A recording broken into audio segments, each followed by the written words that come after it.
தமிழக முதல்வர் உடல்நிலை குறித்து பல்வேறு வதந்திகள் பரவிக் கொண்டிருக்கும் நிலையில் துணை முதல்வர் திரு போஜப்பன் அவர்கள் இந்த வதந்திகள் அனைத்திற்கும் முற்றுப்புள்ளி வைக்கும் விதமாக பதிலளித்ததை பார்த்தோம். இருப்பினும் தலைவருக்கு ஏதாவது ஆயிடுமா மாமா? 76 வயசு ஆகி போச்சுப்பா. ஆல்ரெடி அமெரிக்கா சிங்கப்பூர்னு மருத்துவம் பார்த்துட்டு வந்திருக்காரு. ஆனாலும் ஆச்சரியப்படுறதுக்கு ஒன்றும் இல்லைப்பா. அப்படி ஏதாவது ஆச்சுன்னா என்ன ஆகும்? என்ன ஆகும்? 3 நாளைக்கு ஸ்கூலெல்லாம் லீவ் விடுவானுங்க, 7 நாளைக்கு ரிசார்ட்டில் போய் எங்கேயாவது தங்குவானுங்க. 1 மாதத்தில் பை எலெக்ஷன் வரும், 6 மாதத்தில் கட்சி உடஞ்சிடும், 1 வருஷத்தில் தடி எடுத்தவன தலைவன் ஆயிடுவான். Winston Churchill once told, politics is not a game, it is a serious business. நம்ம பேசுறதுக்கு இதுக்கு ஏதாவது சம்மந்தம் இருக்கா? எதுக்கு இப்போ அட்டனன்ஸ் போடுற? நாட விடுமாமா, நமக்கு என்ன பெனிஃபிட்டு? நம்மளுக்கு என்ன பெனிஃபிட்டு? பை எலெக்ஷன் வரும், ராம்ராஜ் பாண்டியன் நிற்பான். ஏற்கனவே 4 முறை நின்று ஜெயிச்சிருக்கான்ப்பா. லால்குடி அவன் கோட்டை, திரும்பவும் நின்று ஜெயிப்பான். அவன் சிஎம் ஆகிறதுக்கு கூட வாய்ப்பு இருக்கு. ஒரு வாட்டி பார்மாலிட்டிக்கு அவனை பார்த்து சால்வா போட்டேன்னு வச்சுக்க, அடுத்த தடவையும் கவுன்சில் சீட்டு உனக்கு தான்.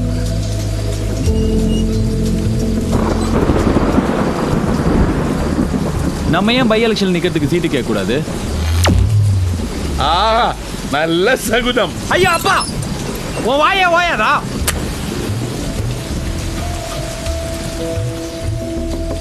ஏன்பா, ஏற்கனவே 29 வயசுல நீ கவுன்சிலர் ஆயிட்டேன்னு இந்த ஊரே பொறாமையில் இருக்கு. அன்னைக்கு மந்திரி என்ன சொன்னாரு? காலேஜ் பையன் ஆர்வ கோளாறுன்னு சொன்னாரா இல்லையா? உன்னை சீரியஸான அரசியல்வாதியா ஏத்துக்கிறதுக்கே இன்னும் 15 வருஷம் தேவைப்படும். நீ சின்ன பையன். சும்மா சின்ன பையன்ற உனக்கு தெரியாது? நீ தானே சேர்த்து விட்ட கட்சியில 12வது முடிச்சோன. பார்க்காத வேலை இருக்கா? இளைஞர் பேரவை, இலக்கிய அணி, மாணவர் அணின்னு எல்லாத்துலயும் தொங்குன்னு வேலை செஞ்சிருக்கோம்ல. குடி, சிகரெட்டு, பொண்ணுங்க என் வயசுல இருக்கிற பசங்க அனுபவிக்கிறத தான் நான் அனுபவிச்சிருக்கேனா? பகுதிக்கு படி இழக்கிறதுல இருந்து மாவட்டத்துக்கு முறவாசல் செய்யற வரைக்கும் எல்லா காரியத்தையும் பார்த்துருக்கோங்க. சும்மாவா தூக்கி கொடுப்பா கவுன்சிலர் சீட்டு? சப்போஸ் கட்சி அடுத்த எலெக்ஷன்ல சீட்டு கொடுக்கலனாலும் தனியா நின்று ஜெயிக்கிற அளவுக்கு நான் வேலை செஞ்சிருக்கேன், செய்வேன். ராமராஜ் பாண்டியனை பத்தி தெரியுமில்ல? அவனை மாரி உனக்கு யார்? ராமராஜ் பாண்டியன்.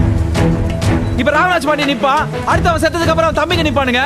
கடைசி வரைக்கும் 4 தெரு 10,000 ஓட்டுன்னு இந்த ஆள் மாதிரி உருப்படாத அரசியல்வாதியாக சொல்றியா? கான மயிலாட அது கண்டு இருந்தவா வச்சிருவேன்.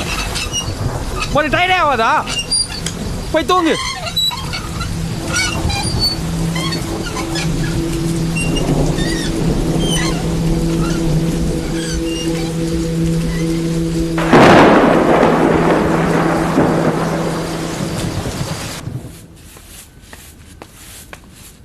என்ன மாப்பிள்ள, ரெடியா? நைட்டு நான் உங்ககிட்ட என்ன சொன்னேன்? நீ என்ன பண்ணி வச்சிட்டு இருக்க? இதெல்லாம் தேவையா? புரியாம பேசிட்டு இருக்காத. இப்ப எல்லாமே டிவி தான்ப்பா.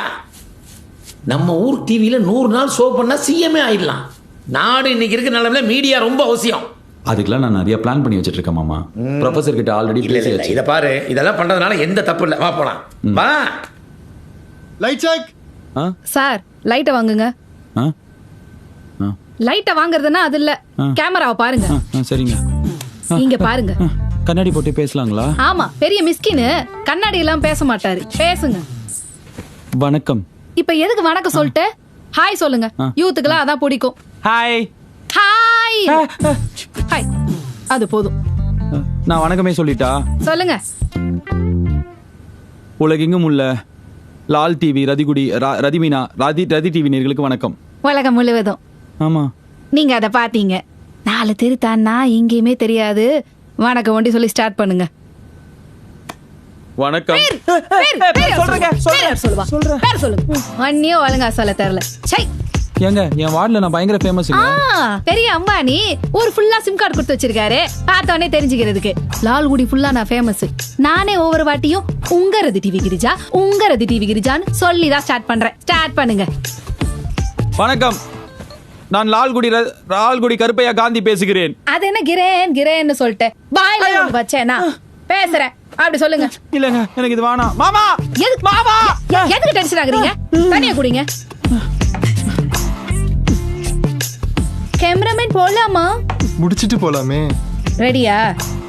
சார், மேடம் பார்த்து அப்பப்ப கியூட்டா இருக்கீங்க, அழகா சிரிக்கிறீங்கன்னு சொல்லுங்க சார். அதான் சார் ஆடியன்ஸ் விரும்புவாங்க. எனக்கு புரியல, என்ன சொல்றாரு அவரு? நான் அழகா இருக்கேன்னு சொல்லுங்க சார். நீங்க அழகா இருக்கீங்க. டேக்ல சொல்லுங்க சார். Action. ரதி டிவி நேயர்களுக்கு உங்க கிரிஜாவுடைய அன்பான வணக்கம். என்னோட Facebook ஃப்ரெண்ட்ஸ் அண்ட் ஃபேன்ஸ் எல்லாருக்கும் ஸ்பெஷல் குட் ஈவினிங். இன்னைக்கு நாம யாரை மீட் பண்ண போறோம் அப்படின்னு பாத்தீங்கன்னா, நம்ம 6வது வார்டு கவுன்சிலர் திரு LKG அவர்கள். அவர்கிட்ட தான் நாம நிறைய விஷயங்கள் பேச போறோம். வணக்கம் சார். வணக்கம். வணக்கம். பேசலாம். பேசுங்க. வணக்கம், நான் லால்குடி கருப்பையா காந்தி பேசுகிறேன். பேசுறேன் 6வது வார்டு கவுன்சிலரா இருக்கிறேன். என்னுடைய வார்டில் நான் கவுன்சிலர் பதவி என்பது ஒரு முள் கிரீடமாக இல்லாமல் காலர் வந்துட்டாங்கன்னு நினைக்கிறேன். பேசலாம். ஃபுல்லா எழுதிட்டேங்க. காலர் வந்துட்டாங்க சார். பேசலாம். ஹலோ சார், நான் வேல்முருகன் பேசுறேன் சார். சார் வணக்கம், நான் LKG பேசுறேன். உங்களுக்கு என்ன பிரச்சனை சார், சொல்லுங்க. கல்யாணமாயி 2 வருஷம் ஆகுது சார். அப்படின்னா என்ன ரேஷன் கார்டு இல்ல கேஸ் வரதுக்கு லேட் ஆகுதா? சீக்கிரம் வந்தது சார். சீக்கிரம் வருதா? நம்ம ஆட்சியில எல்லாமே சீக்கிரம் தான் வரும். அதுல என்ன சார் பிரச்சனை? ஒரு நாள் 2 நாள்னா பரவாயில்ல, டெய்லி நைட்டு சீக்கிரம் வந்தது சார். உங்களுக்கு டெய்லி கேஸ் வருதா? அதுவும் நைட்ல வருதா? ஆமா சார், வீட்டுல திருப்தியா ஆகல. அதான் கோச்சிங் பக்கத்து வீட்டு குமாரோட ஒரு வாரம் டூருக்கு போயிட்டாங்க. நீங்க யார் நினைச்சு பேசிட்டு இருக்கீங்க வேல்முருகன்? சமையல் மந்திரம் தானே டாக்டர். பக்கத்துல வனஜா மேடம் தான் போன கொடுங்களே பேசலாம். வனஜா இல்ல கிரிஜா. லைன்ல ஏதோ பிரச்சனைன்னு நினைக்கிறேன். நம்ம அடுத்த காலத்தை பேசலாம் சார். லைவ் போயிட்டு இருக்குது சார். ஏதாவது சொல்லுங்க ப்ளீஸ். பண்றீங்க நேயர்களே. ஒரு சிறிய இடைவேளைக்கு பிறகு நாம மறுபடியும் LKG அவர்கள் கூட பேசலாம். தேங்க்ஸ்.